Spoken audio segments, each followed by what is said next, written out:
Hi guys, this is Michael from the Board Games Chronicle. Today I have the pleasure of bringing to you Assault Red Horizon 41. This will be a first look at, or unboxing, as you would like to call it, for one of the most intriguing systems recently published. And we will look today at the big box, so at the game itself, at the expansion, and then also at the art book. Yeah, all three elements will be covered here. First and foremost, I would say that I was attracted to the system when I was attending to the fair in Essen in 2023. There I met Wolfgang Klein, who is author of the system and one of co-designers. During Essen 2023, I had a chance already to play the second game in the series, so Assault Sicily. But today we'll focus on the first installment. What I will do, I will go through the game elements, talk a little about the mechanics, show you what we can get inside of this huge, beautiful box, and also probably build some interest in you guys of what's there. By the way, Assault, Red Horizon, and Assault Games is a small company. You have a really personal touch with Wolfgang, so if you have any questions, concerns, and maybe some rules explanation, he's always open on social media to give you some information. So this is also a huge plus of this title. So let me make some room here, and we'll start talking about the Red Horizon. Okay, first and foremost, historical background. Red Horizon 41, not surprisingly, talks about World War II. It's a tactical level wargame. By tactical, we mean the small units at the squad level, at the team level, at a small group of units like vehicles. It features infantry, vehicles, and artillery. In the base game, in expansion, we will have also some additional air support and artillery. It focuses on Operation Barbarossa. So from June 1941 till more or less October 1941. In this first installment, we are getting almost 20 scenarios, which can be played individually, and they can also be played as a mini campaign, which is crossing the Narew. Yes. And what I like about this campaign, and it will also be featured in the second installment in the series, is that you have a dynamic campaign. So depending on how one scenario ends, you can have another scenario, depending who won. And you can have also experience of your units and depletion of the units. So those three elements. It can be different scenario depending on who won. The units can be depleted and the units can be promoted or demoted. That makes for a huge replayability. And one thing which I learned about this system is that it's enormously replayable. And I will show you in a moment how this is being achieved. So, as I told you, the box is huge, full of wonderful content. I hope you can see it clearly. So let's start with the rule book, scenario book, and campaign book. First and foremost, the rule book. Nice, glossy, good quality, in which we have all the core rules. This is version 1. Why this is version 1? Because with each and every installment in the game, we'll be getting new versions of the rule book. And in Sicily, we'll get, for example, already version number 2. When we get there, we see the game components. We'll have maps, we'll have cards, we'll have die, exactly, some counters, also some markers for the hits and for the smoke. Here we have explanation. This is tactical system, so hex encounters, German and Russian forces, of course, are inevitable. I believe this is a first training scenario in which you have just a couple of units on both sides and learn how to play. I like, already was checking this, how the rules are nicely written and ordered in proper way. So you can see this is beautiful rule book with examples also here in the blue. So you can see in dark you have the actual rules. In blue you have examples. You don't need all the rules for the initial beginner scenarios. For example, smoke you will not use at the beginning, although it's very useful. Yeah, truly useful. You have also designer notes in the text. You can see this is rules regarding the infantry, artillery, and tanks. Here is very important part because the game is based on die. Of course, there should be some random element.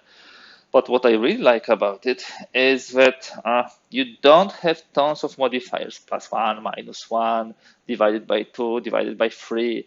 No, in this game, each and every unit has some set of die it rolls for attack, and you have some set for defense. And if you have a higher defense due to the terrain, due to the smoke, you will be simply adding the die. As you can see, the red die is the most powerful. It hits almost always, only on one doesn't hit. This is a hit, this is a suppression, and this is a critical hit. So for example, if you have attack with 2 red die and 1 yellow, that's bound to really inflict some damage. Still, if you have at least 1 green die, you will be able to cancel some hits, because the way this game is played is that attacker roll a die, we look at the values of the die, the defender roll a die, and of course the hits cancels itself. So that's the way to achieve the final result. It's very simple solution and so user-friendly, and it so increases the pace of the game. You can see also, yeah, how all those things cancel each other. So the critical hit cancels each other hit, the regular hit cancels the regular hit, and suppression cancels also suppression. Very intuitive, really, very intuitive. Then we have further information. So, for example, this is how the defense is being defined, simply by giving a die to the defender. Only for the vehicles, I believe, and some fixed guns will have a direction. Usually the infantry will have a 360 degrees arc of fire. So even more rules. You don't need to use all of them immediately, as I told you. Okay, the counters. This is also a nice thing. You have a counters which mark which unit moved, which unit did it action, which fired, which, for example, ran. And you have 2 colors of counters. You have white and you have yellow. At the end of turn, when your units has been moved, you remove, first of all, you remove all white counters, those markers, and you flip the yellow ones. Very easy thing to show what, for example, fast move will have an impact on the unit for the next round, usually -1 die because he was running. It really speeds up the game. And here we have Hall of Fame, so the people who are supporting the game design. Here you have Wolfgang, yep. And that's it. So how many rules? It's like 29 pages. Okay, that's not a lot, that's not few. There is some rules here. Although when I was playing this game with Wolfgang in Essen, it took him 5-10 minutes to explain most important rules to play the game. So really not much. Then we have scenario book. By the way, I really like the feel of those books, really nicely produced. We have first introduction. If you will be playing this game, read it. This is the secret report of German forces when they actually encountered some of the tanks, some of the Russian tanks, T-34 or KV. So it was really a blast. By the way, if I'm not mistaken, both designers have some military background, and you can see that they tried to also put this feel of how the combat should look like into the game. On the other hand, This is not a simulation. This is a game which has to give fun, should give you a good flavor and a good, understanding of the battle, but by no means this is a simulation. So here we have infantry training, very small scenario where you have Russians getting here, Germans getting here, whoever occupies this hex at the end of the game, at the end of the sixth turn, scores and victory. Here's the description, how the game is being set up. I will show you on the regular scenario. This is another training scenario for the Germans, but then we jump to the actual scenario. And I would like to stop here for a bit. I told you this game is pretty much replayable. Okay, how is it so? What makes it so replayable? What author used to make sure that this is replayable?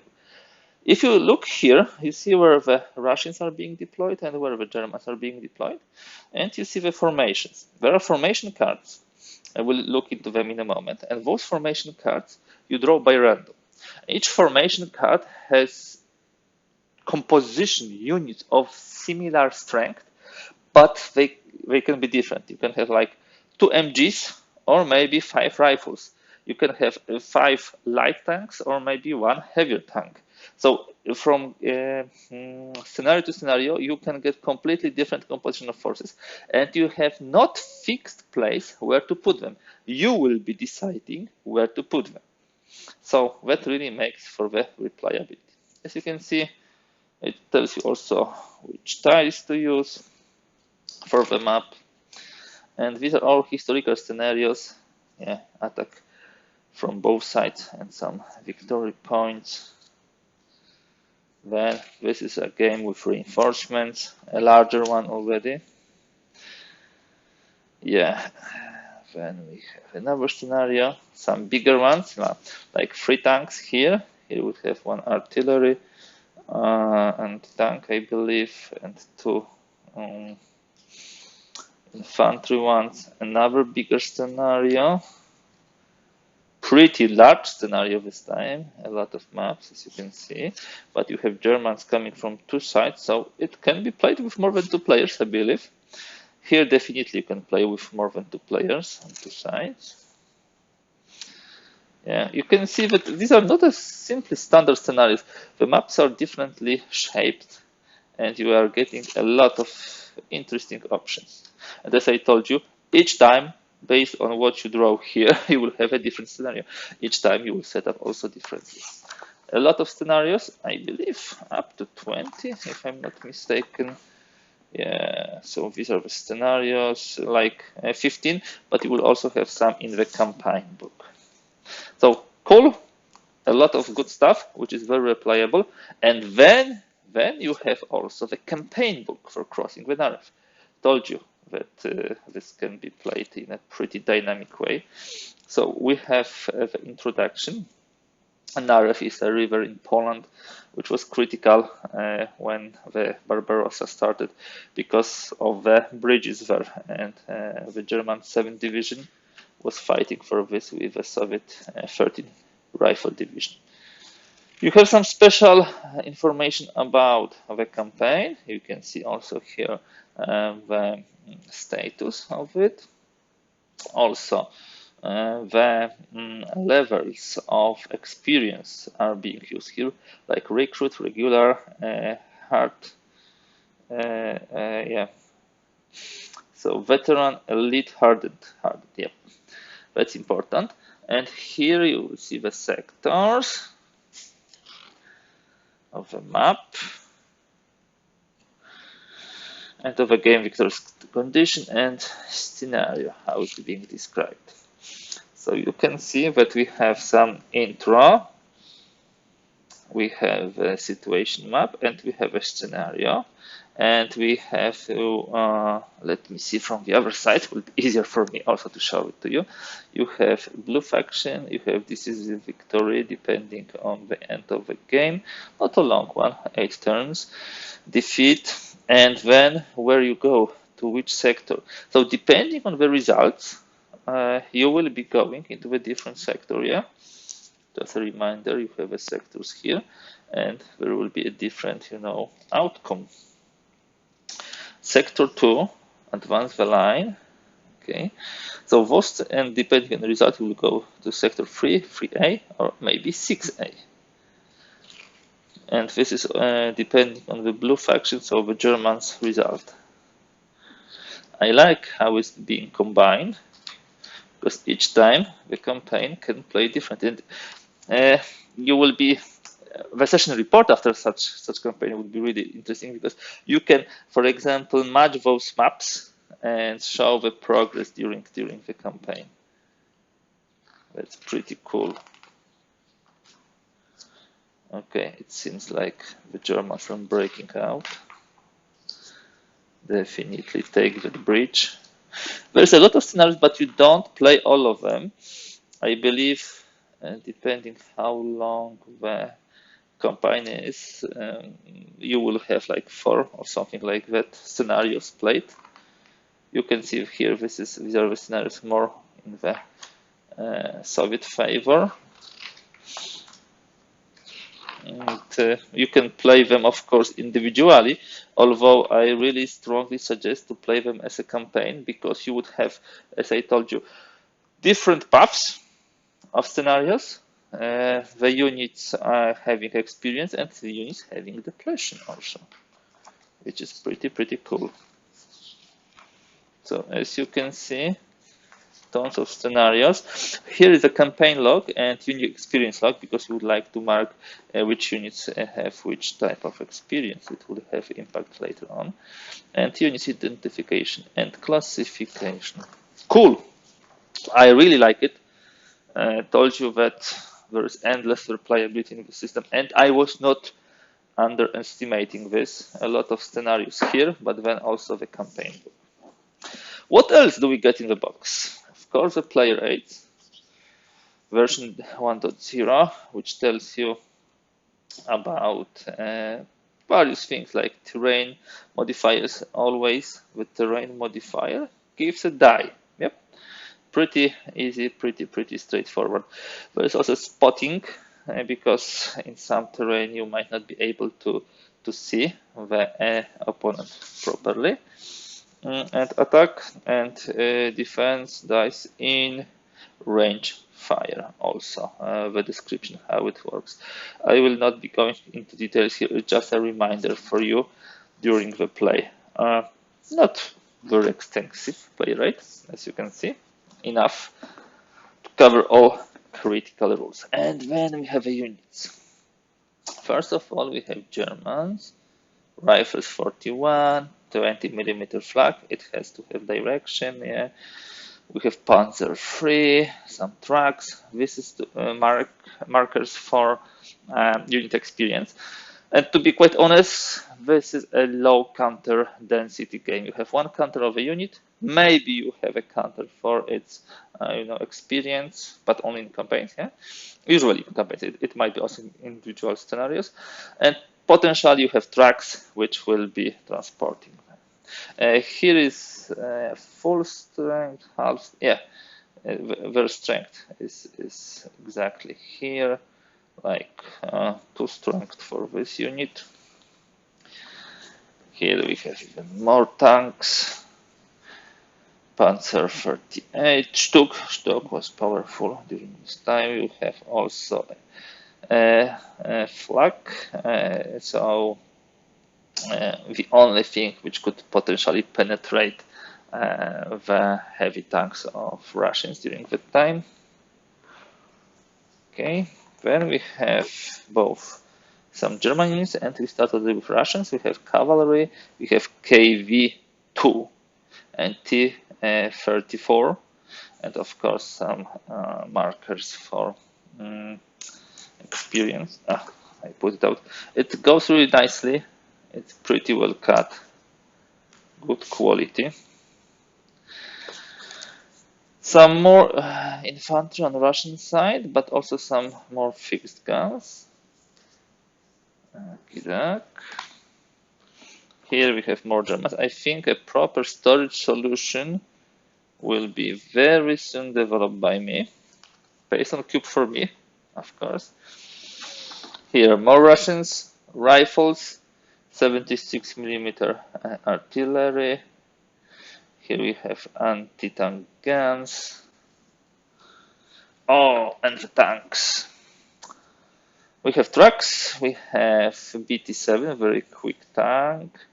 We have T-34 76, so with short, how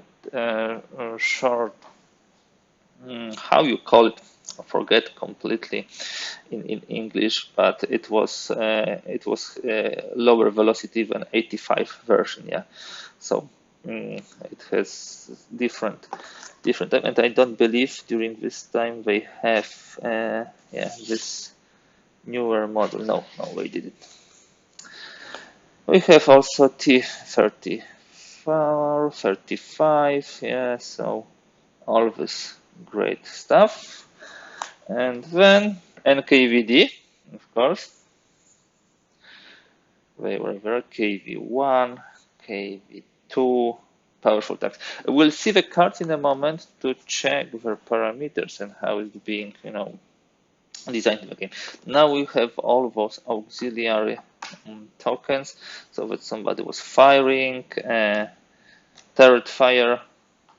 Okay, you see, it goes really nicely out of this. You would not have all those nipples. Okay, and as I told you, if you have a yellow one, you turn it back at the end of the turn, and you will say you would have somebody who just dug in. Here, if you have fast action, at the end of the turn you turn it, and you have white, and it says attack die -1. So we like the way you operate with that. Let me put all those counters to the side. Now a quick peek at the maps. Each map has a number here. You can see the hexes, the road. There is dot inside to check line of sight. And I think the terrain is pretty nicely put. This is double-sided, 1A, and this is 1B. There is 1, 2, of course, the bridges, 3 maps, 4 maps, 5, 6, 7, 8, 9. So you have 9 maps, each is double-sided, so you have 18 maps, and you have a lot of combinations. They are interlinked, yeah, between each other. And the smaller scenarios, yeah, you would be playing on 1, the larger on 4 or 5 even. The regular would be around 2 maps, I would say. What else do we have here? Let me look at those. So these are the hit markers and smoke markers. Very elegant way of laying smoke. You can actually put a smoke like this. So this will be smoke 2. You have 2 on a map, showing really nicely. This. Then you have the core, the heart of the game. So the dice, beautiful one, nicely cut. As I told you, let's assume we have an attacker, a powerful attack, 2 red, 2 yellow, and let's say the defender has some 3 die. We roll. Okay, this is the roll. What does it mean? Not the best roll for attacker. This is 1 hit, this is 2 hits, so 1 hit cancels 1 hit. So in the end, we have 1 hit on the attacker side. Very straightforward, very fast way of determining who won the battle. In some cases, you would need a 6-sided die also. Not so often, but still, for initiative and other stuff. Then we have, let me get it out from here, the turn record track.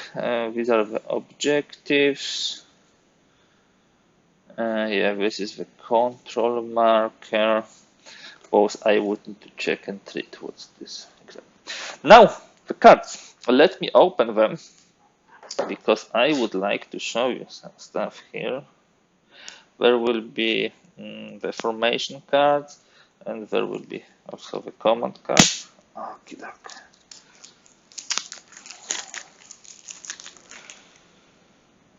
Okay. So I told you that we have a formation cards. This is the artillery one. This is the infantry. This is the tank. And yeah, there will be more of them, of course. I'm just showing you examples. So at the beginning of a game, if a game tells you, okay, you need one formation of the German tanks, what you do? You randomly draw one, and you have different compositions here, and also different experience, and you have also the command points. The command points is another thing which makes this game much quicker. Why? You have a full squad, yeah? You have like here infantry support tank section. So 2 tanks like this, one this, one this, one this. So this is in total 5 tanks. However, you would be able to order only 4 of them during the turn. It simply shows us that, yeah, in the reality, we're not able to move everybody forward. Or in this case, you have 3 tanks, but you can only order 2 during the turn. At the beginning of the turn, you, in a hidden way, decide where to put the activation, and then during the turn, it's pretty easy to see, okay, which units can be activated. Similar for the infantry, depending on which card you draw, you would have more or less infantry. They have similar strength. They were playtested to make sure that they would have similar strength, and there will be no discrepancy. And this is the artillery part here. Beautifully created. And now, when you have already those units, I believe, yeah, now we need to look at the units. And the unit card, let me take Soviet BT-7. We'll look that way. It shows how much strength does it have, 4. It shows the defense. If it's being attacked from the front, it rolls on the defense yellow and green, from flank, from the rear. When it attacks, you have attack versus tank units, and attack versus, let's say, soft units, so artillery and infantry. And this is the range. So up to 3, it rolls red and yellow versus infantry and artillery. Between 4 and 5, you would have those 2. 6 to 11, you would have those 2. This is the close combat. So it really nicely, quickly identifies the powerful, let's say, shots and what die to use. Yeah, if we are here, we are just taking those 2 die, and let me take some German anti-tank. Let's say that we have such fight.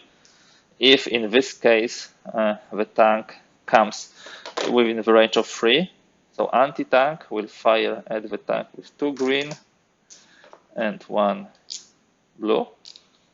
So this is a range of 4. At the range of 4, they will shoot the tank with 2 green and 1 blue. At the same time, if it's attack from the front, the tank will defend with those 2 die. And we roll a die, and we see what the result was. In this case, this hit is cancelled by this, that's not. So this is 1 hit on the tank. Yeah, that's how you resolve it pretty quickly. There are also some additional information, some special abilities of the units like camouflage, maneuverable, but yeah, you can read them always here. So these are the cards for the units. For each game, when you already draw the formation card, you take those units, take their cards, take their counters. Yeah. So there is a ton of units which you saw also as a counters. Oh, that's nice. 88 millimeters flak. You can see tons of a red die, even at the 13, 2 red die. That's a tank killer. That's definitely a tank killer. It's another formation card. Another cards for units. As I told you, there's a lot of them. And we have also second set of cards. Let me just open them for you.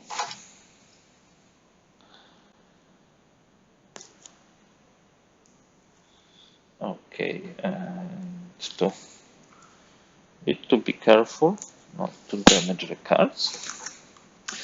Okay, so the second set of cards, also formations. Here we have Comrade Commissar. Because we have also command cards, which can make the game even more interesting. This is, I believe, one of the optional rules which you can use in the game and make it even more replayable. With some units can get some bonuses during the game. Here we have formation cards for the Russians and even more command cards. So guys, this game is full of a great content, beautiful content, really, really nicely done.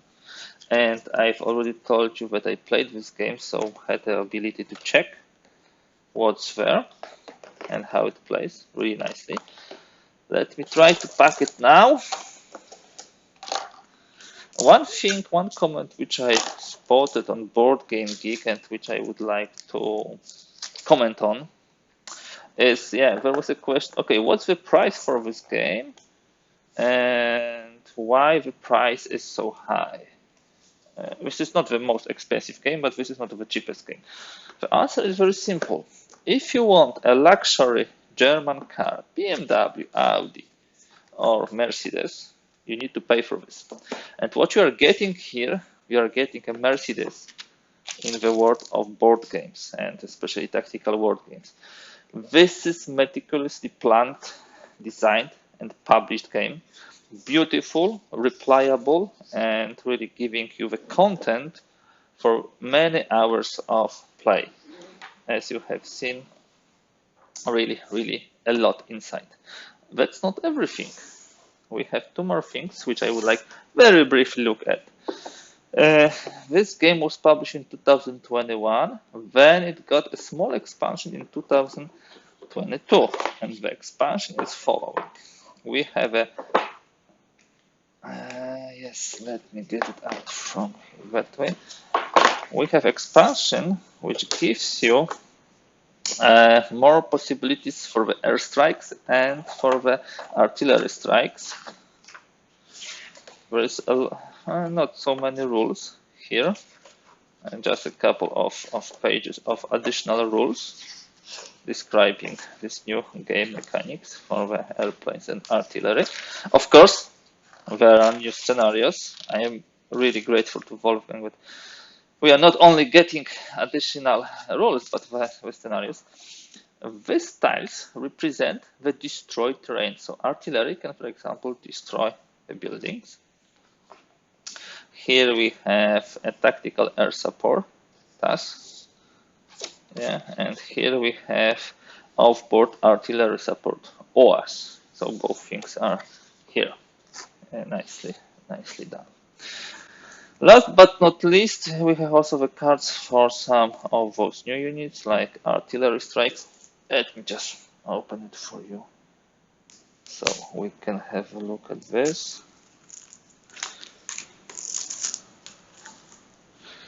Artillery strike, you can see smoke dice. You can also put a smoke, you can try to hit. Artillery strike on German side. Here are the planes. Even more cool stuff added to the game. Really appreciate it. Small but robust extension to the main game. I will have many hours of wonderful time with this title, definitely. Last but not least, in the big pack you are also getting the units and artwork. Some of the pictures are really, you can get scary, but I like this graphic. The graphic of the game was really genius. You can see how beautiful this was done. What we have here is set of information for the units in the game. You have always card, some historical information, some comparable units. Let's say cavalry and tank, maybe not so much, but comparable units like tank to tank, Panzer 3, T-26.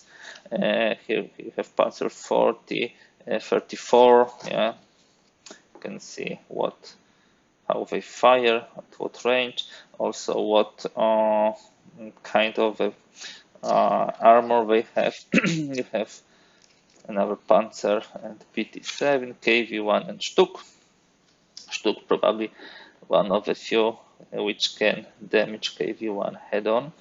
You see the armor is 2 red, 1 green from the front, and when Stuk is close, he can hit with 2 red. So there is some possibility to hit there. Then, okay, so these are the recon ones. KV2. Okay, this is not comparable one to another. KV2 is a monster, 3 red at the front, but from the rear, there is a chance to do something. Then we have the trucks, and then we go to infantry. But before this, there's a couple of scenarios. This is another thing. We are getting a beautiful, art book, and regularly you would look at this once, and that's all. But here we are getting also the scenarios, and then we have the infantry, recon team, this LMG team. You have here the comparable teams. You can see their statistics and their descriptions, which is cool. And KVD and motorized rifles. You can deduct what motorized rifles means. There are some things which you cannot publish in Germany, for example, but if you read here, you would very clearly understand what kind of unit was it. Very infamous one. Maxim heavy gun and MG42. I believe here we have artillery. Here we have another scenario. Cool. And here we have some more stuff. So guys, that's it. That Assault Red Horizon 41. I showed you what's in the box, in the game, in the expansion, and in the art book. I'm really curious to play this game. I'm really anxious to bring this to the table as soon as possible. Also, keeping fingers crossed for the good campaign of Red Storm Sicily. Can't only say that the amount of content, amount of scenarios, replayability of a game really makes me really very, very positive and very, very excited. Yeah, I'm not using this word too often, but in this case, I think excited really well depicts what I'm thinking about it. That's all for today. If you liked this video, please give thumbs up. If you'd like to see more content similar like this, kindly please subscribe. Also, feel free to use the comment section for any questions, any remarks, any opinions. Feel free to share. Thank you for today, and hear from you soon.